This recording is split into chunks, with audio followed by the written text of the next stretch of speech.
All right, here we are. 6:30, right in the. Oh my goodness, I can't. Not with this hair. Good thing I have my headband today. Let me just adjust a little bit. Slide over so you can see our.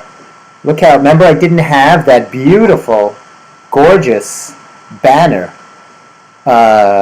representing Governor's Comedy Club. Hey, welcome to the Labor Day edition of the Steve Squared Show, September 2nd, 2024.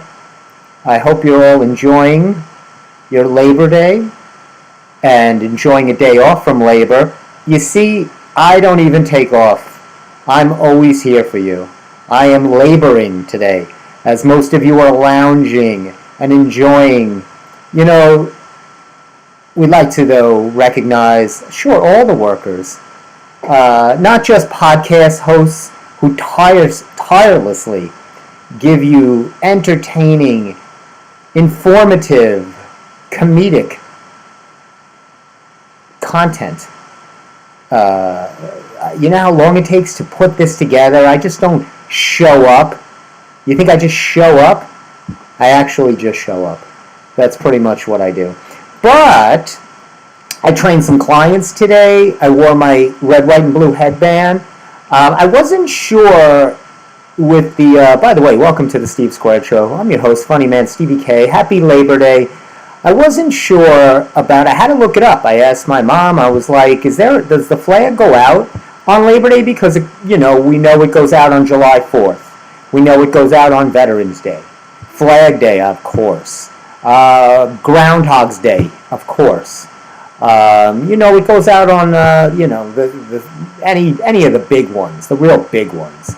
But I wasn't sure for Labor Day. And I looked it up, and absolutely it is, you put the flag out. It's a very, want to be very patriotic day.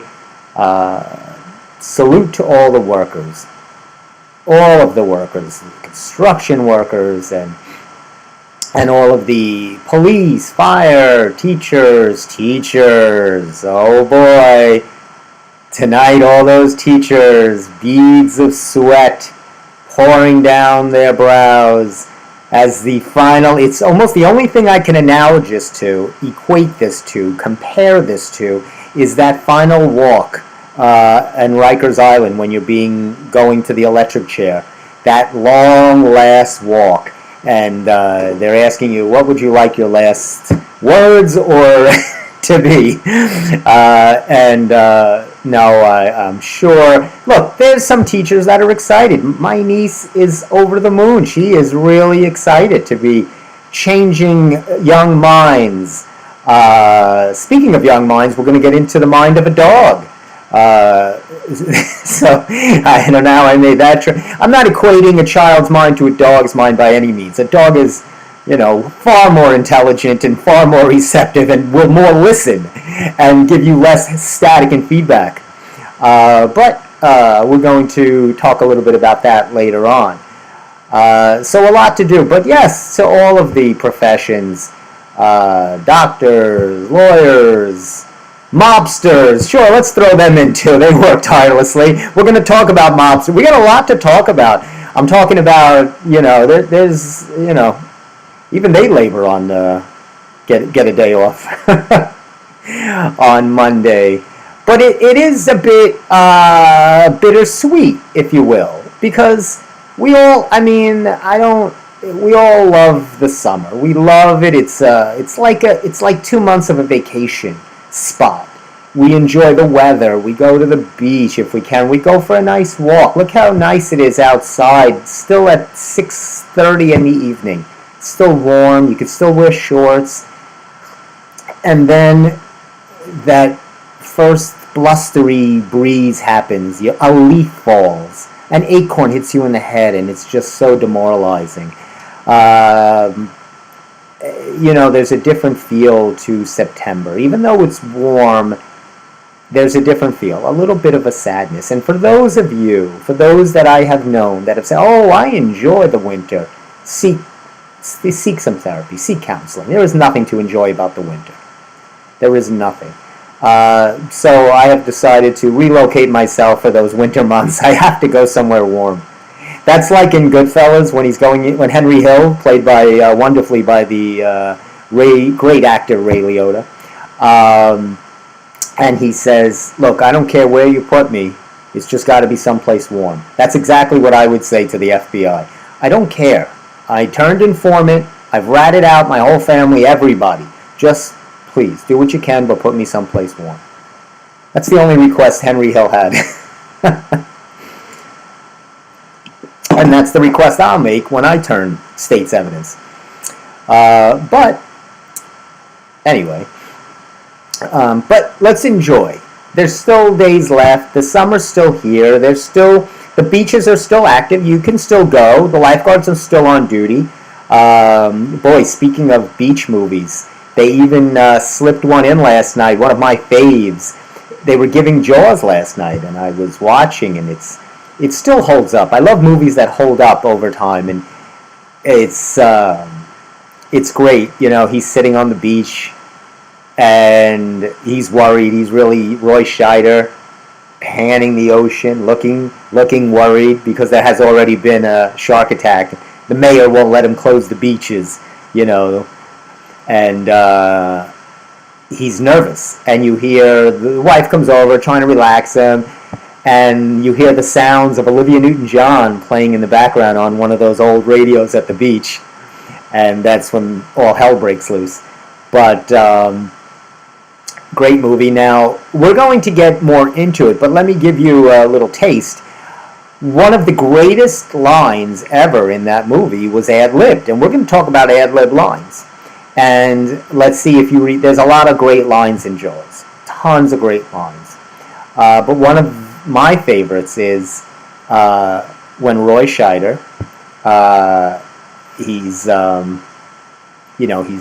playing the Chief Brody, and they're out on the boat, him, Quint, and Richard Dreyfuss's character, and Matt Hooper, and he sees the shark for the first time, how big it is, and he backs up and he goes, "We're going to need a bigger boat." And that was an ad-lib line. And because that was a running joke on the set, as nothing ever worked. The shark never worked, the mechanical shark never worked, and they would always say, "We're going to need a bigger boat," as a joke when something went wrong. And so Scheider used that as an improvised line at that moment, and classic. I mean, it's just, and I collected a bunch others that I thought you might like to hear. Some great lines.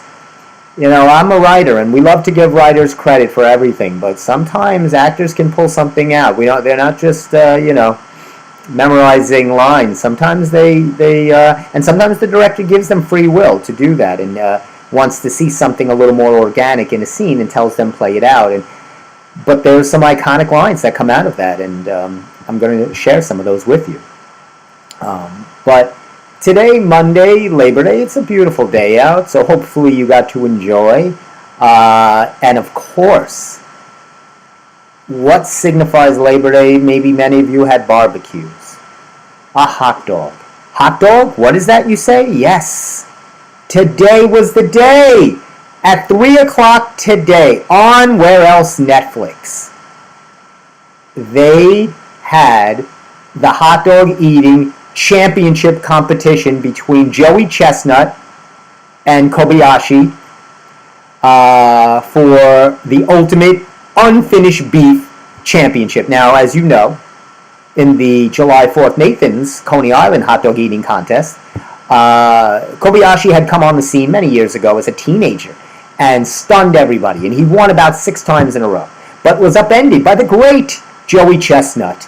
And Joey had set a world's record. He held it to today, 76 hot dogs, and what a moment. And Netflix really built it up. You know how you have these, just like I equate it to the Kentucky Derby.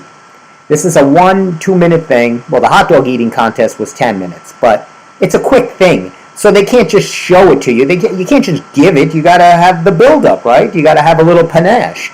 I don't just give you the show. I build it up. So, just like any good promoter or entertainer, Netflix has this whole preamble of their backstories. They do a chicken wing eating contest, which, I'm sorry, with bones involved, can only end in a disaster. They had a girl eating watermelon, which, just seemed wrong, especially for Netflix. You're better than that, Netflix. Finally, we get to the main entree, the hot dog. And so these two guys, and again, it marvels me because Kobayashi, he's in great shape. He works out. Joey Chestnut, he's an average-looking guy. He's not overweight by any means. And so they go at it, and like I predicted, I had a feeling Joey Chestnut, he's no buns about it. So they had some different rules in this year's hot dog eating contest. You cannot dunk. Apparently they used to dunk the bun to get it soggy, and then there's no dunking in this contest. You eat the hot dog and bun must be together as one. Like Abbott and Costello, they have to be together. Like Gilligan and the Skipper, like the Times of Our Lives, they have to mesh together. Like Salt and Pepper, and I mean Salt and Pepper, not Salt and Pepper, the rap group. Push it. And so they had to eat it together. And Joey Chestnut, you ready for the reveal? If you're going to watch it, cover your ears, because I'm going to reveal who won right now. I'm going to reveal it. I was going to wait, but let me reveal it. I'm going to tell you who won the competition. I'm giving you a second to put, if you need to, do one of these jobbies, because maybe you're going to watch it later and you don't want the excitement. You want to live it like you're in real time. Here we go. The hot dog eating king is Joey Chestnut, with setting a world record 83 hot dogs. A consumption of over, I believe, 35,000 calories. And just a plethora of nitrates and sodium that's just he's going to be up all night. But he's $100,000 richer for it. $100,000. What would you do for $100,000? Would you eat 80 hot dogs? I don't know. I think I would. For $100,000, I might. I don't know. But I'd be on the fence about that. But $100,000, that's a good chunk of change. So he gets the belt, the trophy, $100,000. And Kobayashi, what does he get other than a stomachache? He gets nothing. Poor guy. But this was apparently a big enough event. This was the first annual, and I'm believing it's the last. I don't know if they can replicate the build-up and do this again next year. I don't think so. I think the Coney Island thing, but apparently these guys belong to these eating competitions, and they make money. They make appearances. Joey Chestnut signed that deal with Impossible Foods. That's why he was not allowed in this year's Coney Island hot dog eating contest. Nathan's was like, we made you the celebrity, the star, the athlete you are, and you're going to run away? Of course he is, for the right numbers. And Impossible Food, it was on an undisclosed amount, but of course it was better than whatever that Nathan's was giving him. What were they giving him? All you can eat hot dogs? I mean, come on. So, because if Nathan's wanted to, they have more money than Impossible Foods. They're a 10 times bigger brand. Impossible Foods, nobody even knows what they are. It's like a fake meat brand. So, Nathan's could have easily outbid. But they didn't want it, so they did the next best thing and did revenge and said, you can't be in our competition. And so you don't even know who won this year, right? That's the thing, and so it was only hurting them. Hey, speaking of, I tried to get all the stars and stripes things. I had the red, white, and blue. I pulled out an old Frisbee. See how it says All American Frisbee? Look at how old this Frisbee is. This has seen a lot of sidewalks. When you throw it off the sidewalk and it comes up and you catch it. Love the All-American Frisbee. Stars and Stripes, Labor Day. Hopefully you were getting some Frisbee time in, throwing it around, enjoying something like that. This show is also sponsored today by Little Sun-Made Raisins. The Little Box. Now, I've switched to the little box instead of the bigger box. I'll tell you why. For some reason, they taste better in the little box. I don't know why. I think it's the packaging. They're more sandwiched or squeezed together. I'm not really sure of how the physics works, but the raisins taste so much better in the little box than the bigger box. So they are also a proud non-sponsor of the Steve Squared Show. So anyway, we had a lot of that going on. Boy, there's a lot to share with you. I was just looking over my notes and seeing, yeah, they had we were discussing a little bit about hot dogs, and it got me interested where, if you were going to have a hot dog, where could I recommend?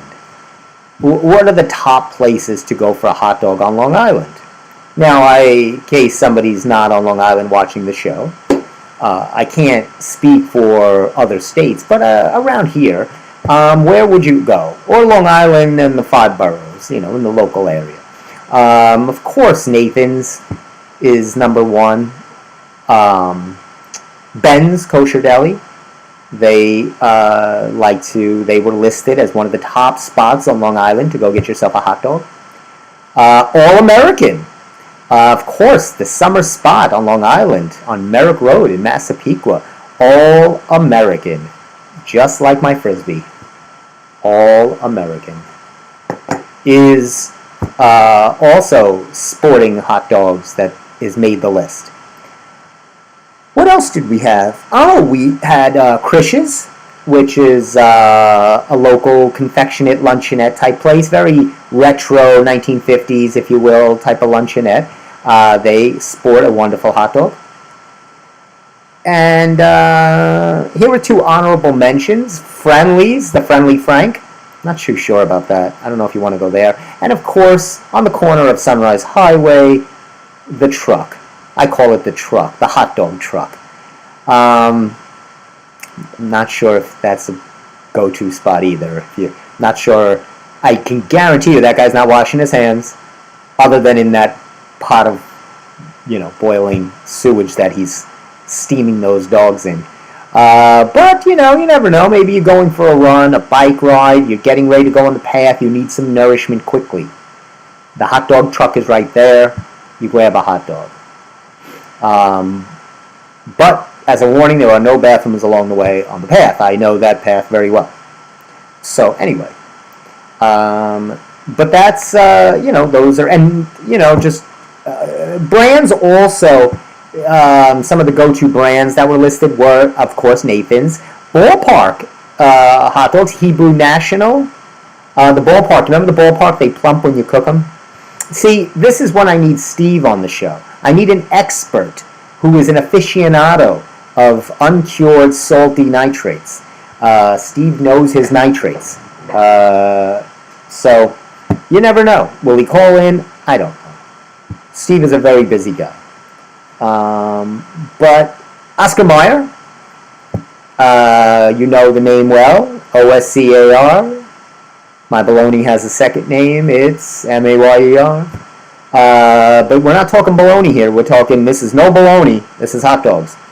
Which is kind of pretty comparable anyway, unidentified, it's all put together. Oscar Mayer, and it's pretty much the main brands you would think of. Really the main brands. So they've been showing, let me see what we got in the news for you guys. Is there anything newsworthy? So they were one of this kind of, it's not really a major thing, but one of the I don't need this. This was been a topic, and since I have family that are teachers, I thought I would give it a little time today. Cell phones in schools. The debate rages on, and it says here, tight restrictions in some districts, but students and parents aren't quite on board. Well, there's a shocker. So again, the long ever debate, should they ban, limit, restrict the use of cell phones? I don't know about you, but I was able to clearly make it as a child without a cell phone in school. Apparently these overprivileged, yuppie, generational, whatever they are, can't last 11 seconds without a phone. Because, of course, if you're 7.5 years old, you need to know what's going on in the world. You need to know who's on Snapchat. You need to know these things if you're 8 years old. You need to see who's getting liked, who's been taken off your favorite show, which hip-hop artist just got arrested and is serving time. You need to know these things. You don't want to be second. You need to be first. Because we're now in a world of speed. And when you know something first, you're better than everybody else, right? You're just better. Don't you love to tell people news first? Did you hear what happened? Yeah, I heard. Oh, crap! You love to be the first. I know I do. I love to. Hey, did you hear what happened? So-and-so, this just happened. This guy just got arrested. It's great. Who doesn't love? You feel important until you then realize that you're not. But, there's that little adrenaline rush. I understand. That's why I do the show. I like to give you information that you probably know already. Swigging a little Celsius, which is still allowed in schools, by the way. They should allow more Celsius in schools. Kids need an enormous amount of caffeine. They don't have enough caffeine. They need more energy. That's what I'm pushing for in the school system. But the problem is, here's one of the problems. So the long argument, the go-to argument on, of course, the parents and the kids. Oh, what if there's an emergency? I need my child to be able to reach me. Cell phones are not that old. They're like last 15, 20 years. So many people made it through the school system by using the school system. They didn't come with, a whole array of communicative devices to contact anybody in need.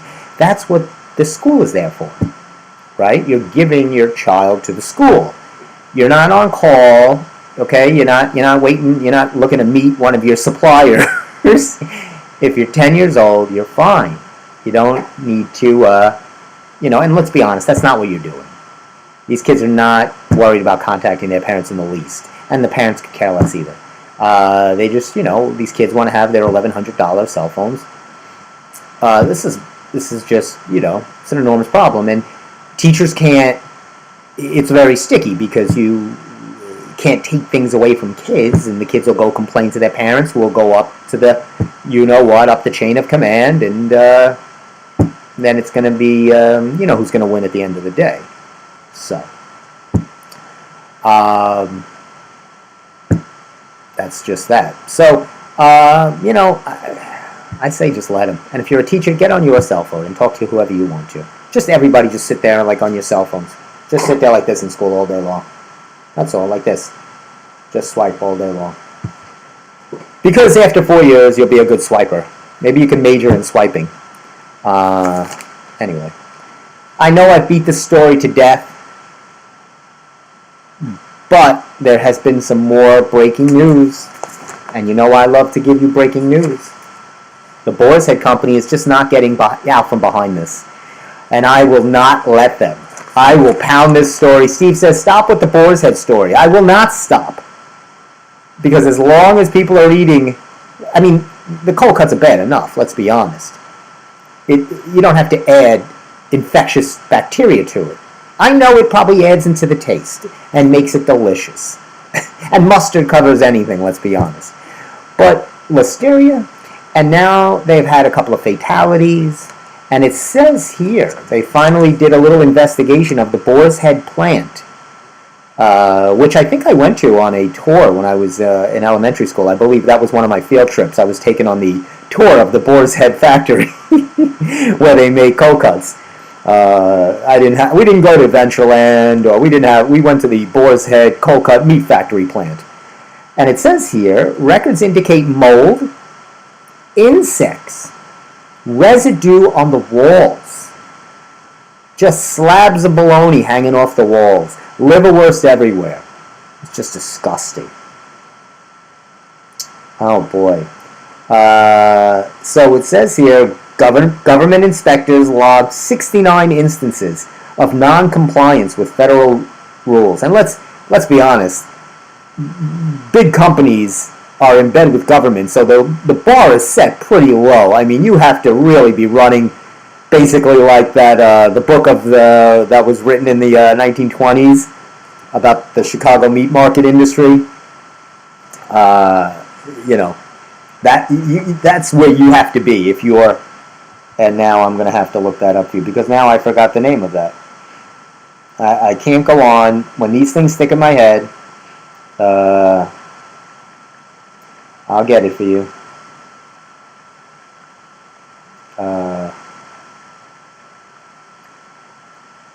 Why can't I think of it? The Jungle by Upton Sinclair. How can I forget? And really his revelation of what goes on here at these plants. But that was more of a, that wasn't so much this type of plant, that was more beef and really that kind of a plant. A slaughterhouse and what goes on. But it's all terrible. It's why I don't eat meat anymore. Or at least, like I still have chicken and turkey, that's meat. But I don't have red meat or beef. I just don't. I don't know why. I don't know why, but I don't. So that's it. I was watching this show the other day, the 101 fast foods. 101 fast foods that impacted our lives or something, the top 101. Which was an odd number. And then I'm thinking, but again, to my knowledge, fast foods, I'm thinking, McDonald's, Burger King, but then I'm like 101? There's not that many. Or, And they were just talking about foods in general.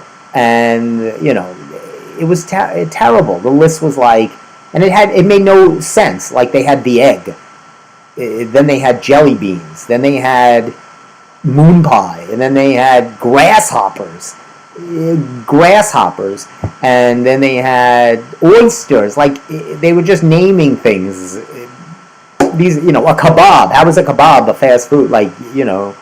So I got down to number 40, and I was like, this doesn't make any sense. But it was 101. I have to finish the 40 list. I would assume that as we get closer, there'll be, other more recognizable things like the hamburger, the hot dog, pizza, popcorn, potato chips, something like that. And then it had me thinking to when I was a kid, and I was thinking of quick things. They had the Pop-Tart. Now, quick question. Did you toast your Pop-Tart, or did you like to eat it right out of the box? I never toasted the Pop-Tart. I felt it was as is. They did such a wonderful job with the Pop-Tart. It didn't need anything. It's sometimes you don't need anything. You don't need condiments, you don't need anything, you don't need gravy. Sometimes it's good as is. And the Pop-Tart, and then again, when it got fancier and it started putting icing on the Pop-Tart, not necessary.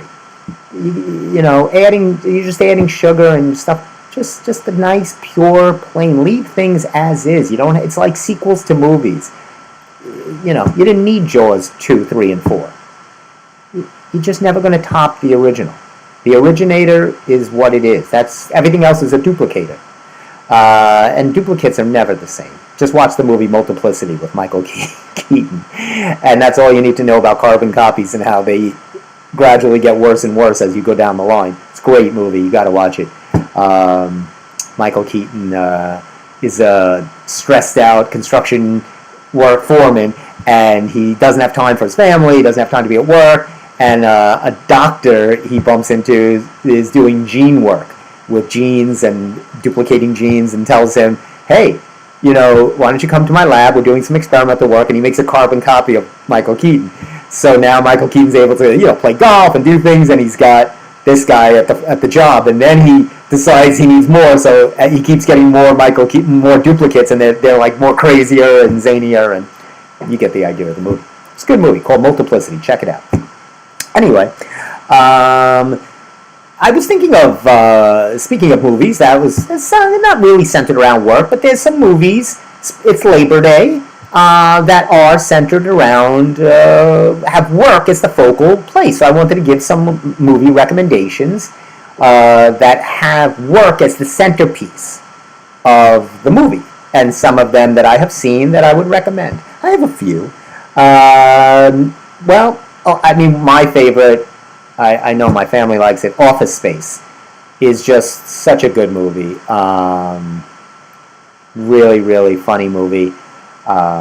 It's Ron Livingston, Jennifer Aniston. Such a good movie.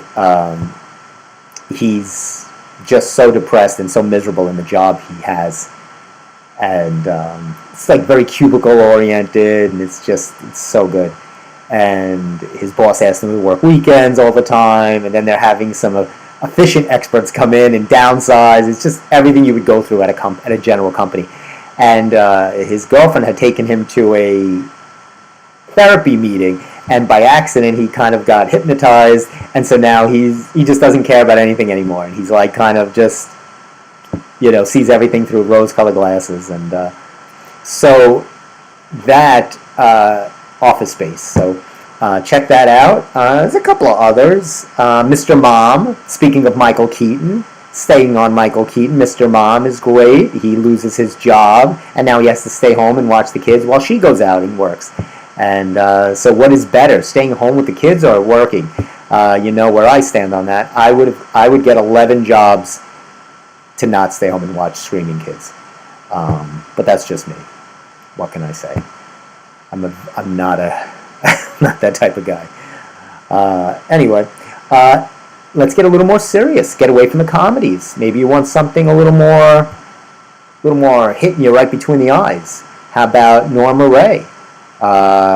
Is a great movie. It won. Did it win? Let me see. I believe it won something.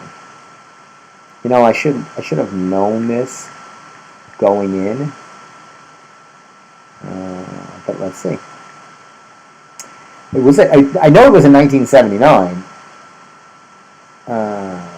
But let's see. No, I know Sally Field, who stars in it. She was like a union worker, and she might have won Best Oscar. It was a good movie.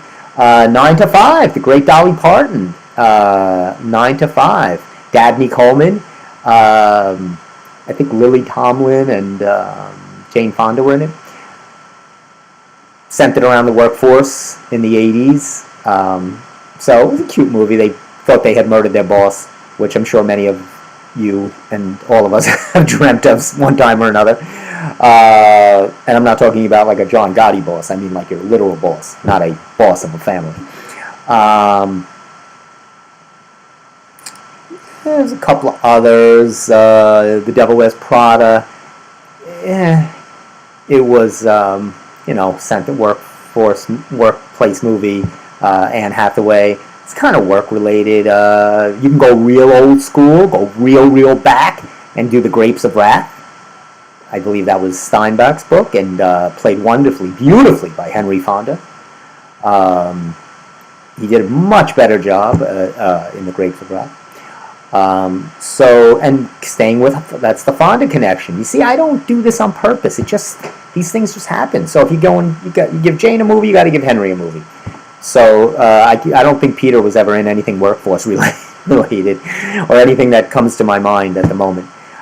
See, again, if I had Steve in here, he would spit something out in a second. But that's just, Steve. But that's, they're having this movie or documentary coming on from David Chase, the creator of The Sopranos. And there's been, I don't know if you noticed, you might be like, why is The Sopranos on AMC or on the channels now all the time, the whole series? They've been running Sopranos all over the place. It's 25 years, and there's a documentary coming out this Saturday night on HBO, streaming at 8 o'clock. And it goes into how The Sopranos was created, how it almost was never, every network passed on it. And HBO, who wasn't what it is now, was trying to find new and inventive content, was the only takers. And it really had no cast yet. It was just an idea from David Chase. And, we're so much into true crime right now, and all of the other shows that followed after it series and movies, mafia related. But I mean, we had always had that somewhat in fascination with it, watching Goodfellas and all of those kind of movies. So David Chase creates this series, and it's funny, the boy that plays the son was on a podcast show the other day, and he was saying that the one that plays Paulie told him after they did the pilot, said, look, this is not going to go anywhere. They just, this happens all the time. They do a pilot. It's not going anywhere. So don't don't even think about it when you leave here after the pilot. He tells the kid, the kid was young when they did the pilot. And of course it becomes this enormous series. And I don't know about you, I'm not a series person. The last series I got into was Cobra Kai. And I watched a couple of Sopranos because they had been whatever, and it's just redundant. It's the same thing over and over. He talks to the psychiatrist. They're yelling, they're threatening, they're beating up, trying to show the mob life. But I don't know how it went on for so many years. And that's just me, though. I need to be challenged more, and I want to see more creative work. It's hard. I like more standalone shows, so I would like a series that's really independent of the previous. Comedy series are like that, right? Sitcom series, King of Queens, Seinfeld, all these other shows, because they're just standalone. You watch the episode, you laugh. Modern Family, those are just easy. I think to try the content for these series, to try to build it up and see how much of it can you see. I mean, what storyline is there? This one murders this one cheats on this one. How does it run for so many years? That's my question. And if I had David Chase on, he would probably tell me. But look, what do I know? Like Cobra Kai, everybody was so pumped, and I watched about the 5 seasons of it. And when it dropped, I was the first. I watched like the episodes, and it was done within that first 2 days, because they're just short half-hour episodes, and this is like 5 of them, 10 of them. But 6 came out, season 6, about a month ago. I still haven't even looked at it. No, I have no urge, and people are like asking me, "You haven't seen it? Are you trying to save it? For some?" No, nothing is. Because I know what it's going to be. I can tell you already. It's the same narrative. Which school is going to survive? This one against this one. At one moment, Johnny, and Daniel are friends. Then they're enemies. Now they're coming together, and now they're apart. And this one is. It's the same thing. It's my series now. Dumbbells. You see, what's great about my series is there is no coherent synopsis. There's no storyline. There's no arc. There's nothing that has to play on the previous thing. It's just haphazard, just the way our lives are. We're all over the place. So that's why I wanted to make Dumbbells like that, all over the place, which is maybe a better title since nobody's taking dumbbells right now. Speaking of dumbbells, hey, what's going on here? Here we go. I almost forgot. I did the show and I didn't have old Kermit here. I found out that I really love the branches of Kermit. So even though Kermit is lacking leaves, I still like the branches. I love twisty branches. I think that's really... Boy, I don't know about you, but I'm so annoyed with CVS. What else is new? Besides the 20-foot-long receipts I have to shove in my pocket when I leave there. Of course, they're one of the first. And they've had it out for weeks already, this Halloween stuff. I've said this over and over, I don't want to be shoved seasons 2 months ahead of time in my face. Okay? Do you really need... It's one thing for Christmas, because, okay, people shop for a long time, it's a build-up. You need 2 months ahead of time to get jelly beans or to get, Halloween candy? You need to get ready in the summer for Halloween? Seriously? Okay. If you love Halloween that much, something's wrong. Something's missing. Something you need to get diagnosed. because you shouldn't love Halloween that much that in August you need to either buy Halloween candy or start thinking about what you're going to be. Did you spend that much time thinking about your major in college? About what you were going to be? You probably spent more time thinking about what you wanted to be for Halloween than what you actually wanted to be in life. So there's the problem right there. We all want to be something else. I understand. Do you think I want to be here from 6:30 to 7:30? No. I got a lot of other things to do. Steve's never here. Of course not. Yeah, he's not here. I'm checking. He's not here. Let's see what else we got for you. I didn't even know there was a Ronald Reagan movie out. Did you know this? It actually did pretty good at the box office. Came in fourth after Deadpool and Aliens. Who is in? Dennis Quaid. I love Dennis Quaid. He is portraying in the biopic, and you know me, I love biopics. I'm trying to get the Jack LaLanne biopic off the ground. They do Ronald Reagan, but not Jack LaLanne. Come on. Now. But I should contact these people. It came in fourth at $7 million, which is pretty weak anyway for a weekend. But whatever. That shows you how poor that is. That came in fourth at $7 million. These movies are just not making a dime. These are terrible. How did they even pay the actors?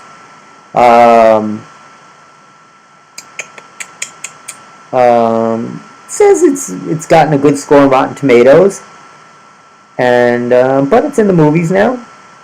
And Dennis Quaid's always great. I just saw him in The Day After Tomorrow, one of my favorite movies with Dennis Quaid. Everything he does is solid.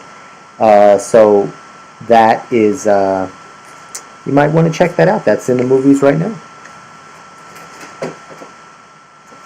I'm trying to think of the last movie about a president that I saw. Sometimes they do. I'm sure they'll do an Obama movie, and they should have Jay Farrow play him. He is a phenomenal impersonator of Barack Obama. He is wonderful. They did a quasi-movie about Bill Clinton when John Travolta played him. Remember? He played him as a senator, but it was his type. He didn't use his name, but it was supposed to be portrayed as that character. But The Sopranos, yeah. Let me see what that is. Now it says here, and Edie Falco she's a great actress. She was great. She's from Long Island. She was great in it. It was a good cast. They had really good people. They had Stevie Van Zelt, the guitarist from Bruce Springsteen. They just did that documentary. He was Syl. And he was great as that. He wasn't an actor at all. He's an entertainer and a performer. So, but he was great. But it just, there's a great. I told you this documentary that a podcast, that I like to watch. First, I was watching I told you endlessly about. Sorry if I repeat myself. With Michael Franchese, the mobster that's now out of the life, and he's this huge, whatever. Podcaster, motivational speaker, he's found the light, he's this whatever. And he has this interesting podcast where he talks about the life, or he reviews movies every Monday. Don't watch it instead of me. You can always watch it. You stay here from 6:30 to 7:30. But he has Mob Monday nights, and where he'll review a mafia movie like Goodfellas, Scarface, Godfather, and say what is accurate and what is not. So then what comes up is the Legal Eagle. And this guy's hysterical. He's a lawyer, and he watches legal movies and will review whether they're the accuracy or not and give them a grade. He has done A Few Good Men, because that's centered in a courtroom, which we're going to talk about A Few Good Men in a couple of minutes. Legally Blonde. Liar, Liar. Now, it's a little silly. He's like... I guess he's trying to do a little more educating as a lawyer and saying blah, blah, blah. But it's a movie. He's like, this would never happen. You wouldn't walk over there in a court. That's not correct procedure. I'm like, dude, it's a movie. Obviously, this is not a documentary on how to handle yourself in a courtroom. It's a movie. he's talking about Legally Blonde and how she wouldn't do. It's a silly movie. She's obviously this blonde, ditz that becomes this lawyer and whatever. He's like, just silly. But he's trying to. It's entertaining. Actually, the most accurate movie that he said of a courtroom movie that portrayed accuracy and was done very well was a comedy. My Cousin Vinny, he said, was really, really done. Gave it an A. He said, some of the cross-examinations by Joe Pesci are like spot on, that should be shown in a legal class. He said to first-year law students that it was really, really good on how to cross-examine a witness and things like that. So, but he's good too. It's called Legal Eagle, so check it out. Beetlejuice is coming. It's actually called Beetlejuice. The name twice now because it's the sequel. So they're calling it, I think that's what they're calling it. Yeah, it's Beetlejuice. So that's going to be coming out. And it's weird. They're bringing it out in September. They're releasing Beetlejuice in September. You would think that would be a Halloween release. But it's not. When is Beetlejuice coming out? Friday. It's coming out this Friday.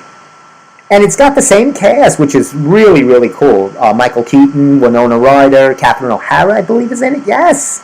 And they added, of course, they got to add a little millennial and Jenna Ortega. They got to add a little, and she's the go-to horror. She's the one that plays Wednesday in that series again, which I watched the first and none other.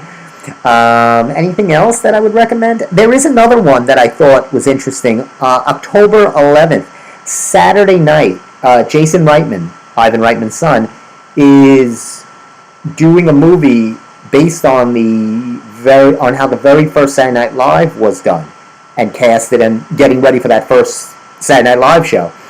So that should be pretty good. It's got a nice cast. Willem Dafoe, 69 years old, Willem Dafoe as of today.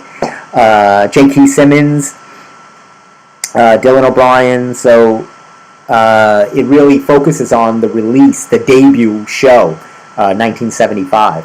Which, by the way, was the year that, you guessed it, Jaws was released onto the scene. So, big year in 1975. Saturday Night Live and Jaws. You just don't have, it's nothing now, right? It's just disappointing. And then I'm looking here, really nothing else. They're doing a Gladiator 2, Moana 2, everything is 2. Sonic the Hedgehog 3. Oh my God, another Lion King, more Lord of the Rings. Ugh, it's just terrible. It's terrible. You just can't think of anything. They just can't think. You can't think, so why not just add a 2 on the end of it?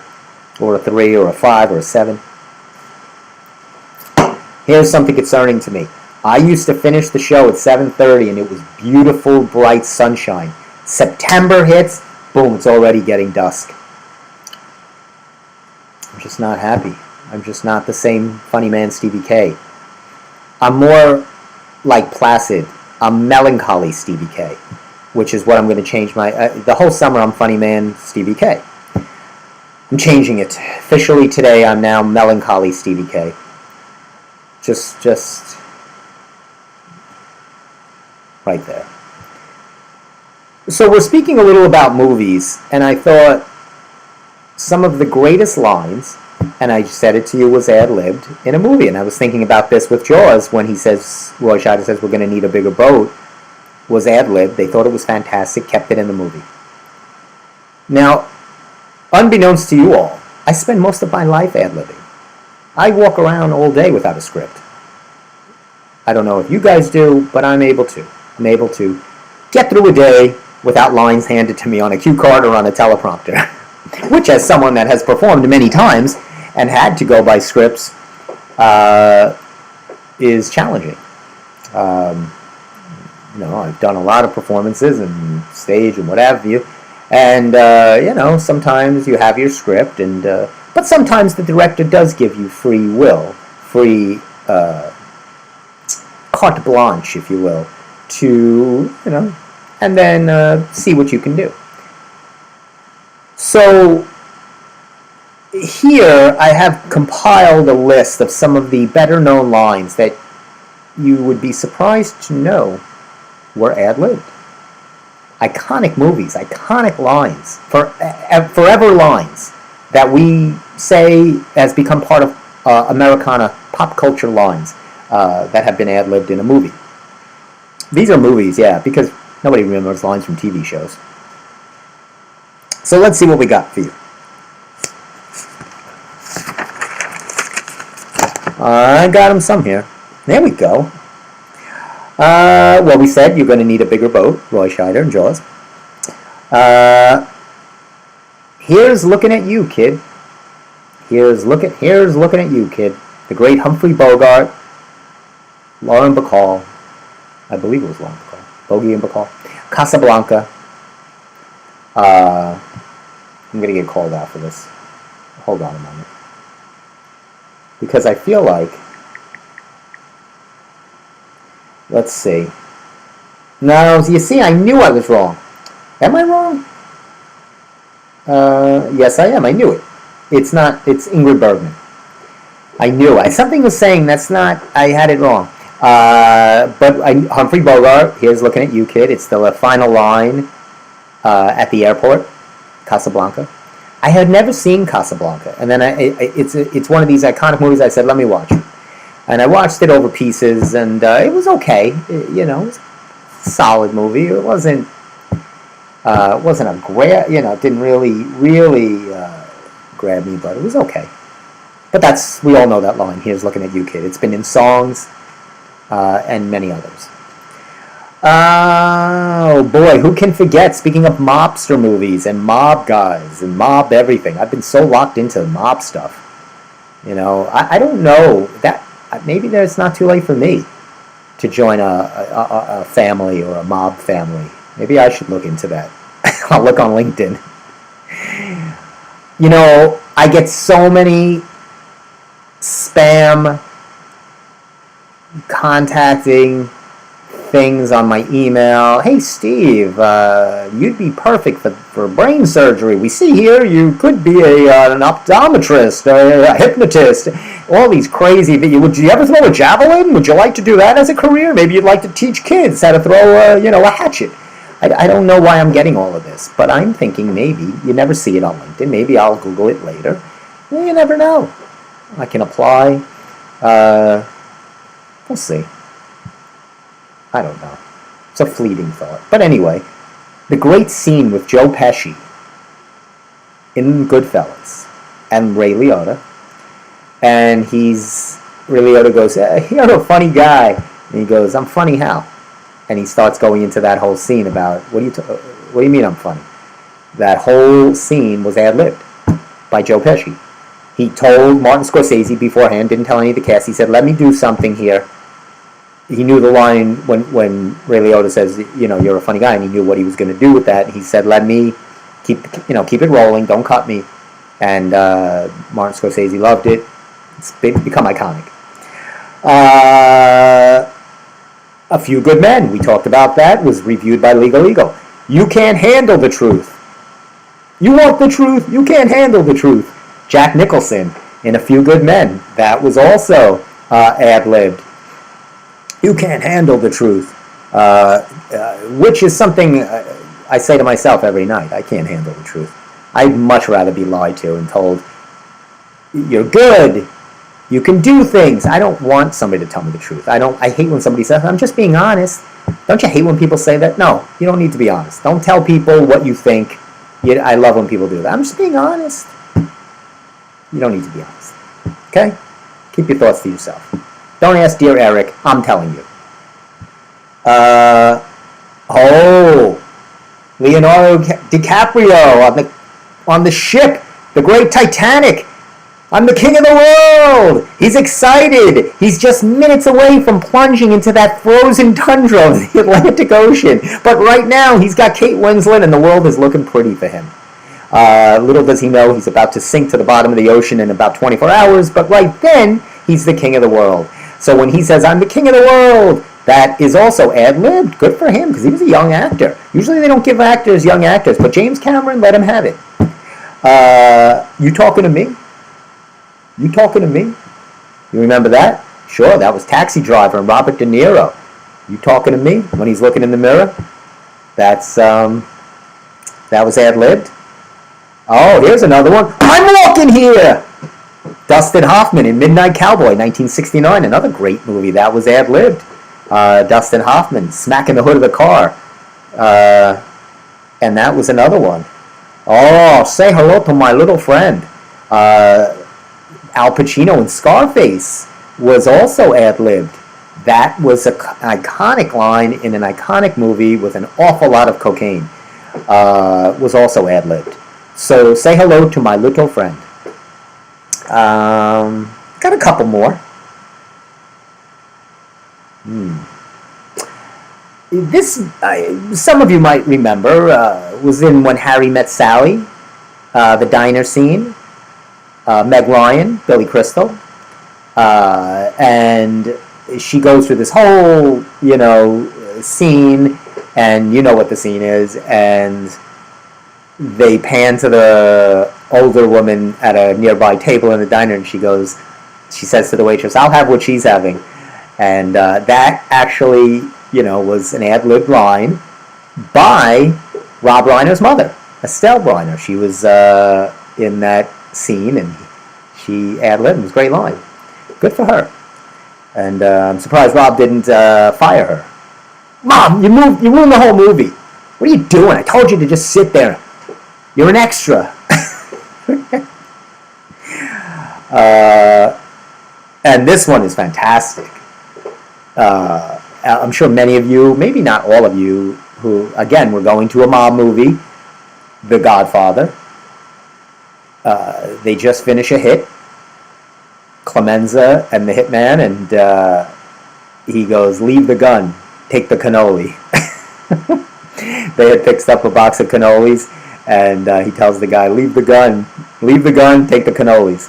And that was an ad-lib line, because he thought, the guy's dead, he doesn't need a box of cannolis, I want to take him home. And it was, fat Clemenza, he was a, really overweight guy, and he was buying the cannolis, was the whole thing. It was really interesting, because they're trying to, show, Coppola's trying to show that these guys, and it happens in moments throughout all of these mob movies, whether it's The Sopranos or Goodfellas or Godfather or any of them, that there's these they almost live these normal lives in these weird world circumstances, right? Like, he's like, yeah, they're on their way to a hit, but I just stopped off at the bakery, I want to pick up some cannolis for my wife. So it's just part of their normal day. So it's like if you were just stopping at CVS on the way to a murder, so there's these average tasks and things that they do in this, insane world that they're living, which are little moments, and you say, well, why are they necessary? That's why they're necessary, to show that these are just everyday things to these people. But that was an ad-lib line, and of course it was just a little, in The Godfather, I don't know if you remember, Marlon Brando is sitting there at the beginning of the movie where people are coming in and asking for favors at his daughter's wedding, and he's petting a cat. That was not in the script. The cat came on the set and hopped onto Marlon Brando's lap, so they kept the camera, and he was petting it, which works beautifully, because it looks like, he's this boss, and he's petting his cat while he's listening to people come to him and kiss his ring and ask for favors. So it just adds to his that mystique, or that Godfather appearance and feel. So that was pretty interesting. And there's many others, but that was about 10 of some iconic lines that were ad-libbed in movies. I thought you might be interested to hear. I thought that, I'm always fascinated by behind-the-scenes, trivia, facts, movies. We're going to try to give you more of that. I got in touch with Bob Spiato. Who is Bob Spiato? Let me tell you. He's that, hold on a moment. Here is Bob Spiato. The great Bob Spiato. There he is. He is an entertainer at local libraries and theaters, and he does impersonations, and he, whether it's Michelangelo or Teddy Roosevelt, or he's really an entertainer, very good. And I reached out to him, and he reached back to me, and he's excited to be a guest. He'll be on September 30th, I believe, the end of this month, 28 short days away. So he will hopefully will keep that date. He'll be in the studio. and share some of his great impersonations and stories, and I think it should be a lot of fun. Actually, Tony knows him by happenstance, and I asked Tony, he said, oh, he's going to be a great guest. And it's such a small world. I saw this guy in Newsday. I said, this is going to be a great guest. And I look him up on Facebook, and I see Tony's friends with him. Tony knows everybody. And so, for those of you, you know who Tony is. He does, runs Governor's Comedy Club. Governors. Who is our sponsor of the Steve Squared Show. Not a proud sponsor. I don't know how proud any of these people are of our show, but they are. Once again, please, go out, get yourself a small pack of Sun-Made Raisins. This is such a delicious dried fruit treat. Put it in, the kids should put it in their lunch boxes. Oh, dude, kids still use lunch boxes? What do they take their lunches in? They take them in coolers and heat-contained compartments now. They don't have the cast metal dangerous lunch boxes that you can use and just smack some kid across the face who tried to take your lunch money. Great weapon, right? I think I want to make a show, a mobster show. I'm so locked into this mafia thing. But a kid's mafia, right? Where they have like mafia families in schools and just at a very young age. I think it would be very funny, right? They come to school dressed in like little pinstripe suits. I think that would be pretty funny. Making a comedy. I like to make everything a comedy. Anyway, so Bob Spiato will be joining us September 30th. Hopefully Steve will, Tony will, and the rest of the great cast of the Steve Squared Show. So look, it's 7:31. Thanks so much for spending the first September show with us. And as I look outside, it's just getting eerily dark, and it's not working for me. I'm going to have to. I got to get back to the summer. So enjoy for those of you. Good luck on all to my family, my sister and my niece, Kelly, on their first days of school. I want to wish them a luck, and good luck to all the teachers out there. You're going to need it. Let me just tell you, you are going to need it. And to all the workers who's going back tomorrow, good luck. Good luck to all of you. But we'll be on the air next Monday night at 6:30. Check out all the shows on Gov's Radio, but especially the Steve Squared Show. That's, other than Knock 'em Dead Comedy, which we like, that's Tony's show. The Steve Squared Show can't be beat. So, have a wonderful evening. Enjoy the rest of your evening. If you get a chance, check out that hot dog eating contest. You'll probably not find anything more disgusting to watch. Two men inhaling over 100 hot dogs in 10 minutes. Check that out, if you will. Watch, don't forget, I recommended The Sopranos documentary will be on this Saturday night at 8 o'clock on HBO. And Friday night, Beetlejuice comes out. Beetlejuice. So a couple of things check out this week. So for myself, Funny Man Stevie K, Melancholy Stevie K, and Kermit, I wish all of you a wonderful, safe week, and we'll see you next week. Don't forget to check out on Stephen R. Kaminsky, my Instagram. We'll post some updates, maybe even a couple of little bits of Master Pipe Theater, which I'm trying to get off the ground. So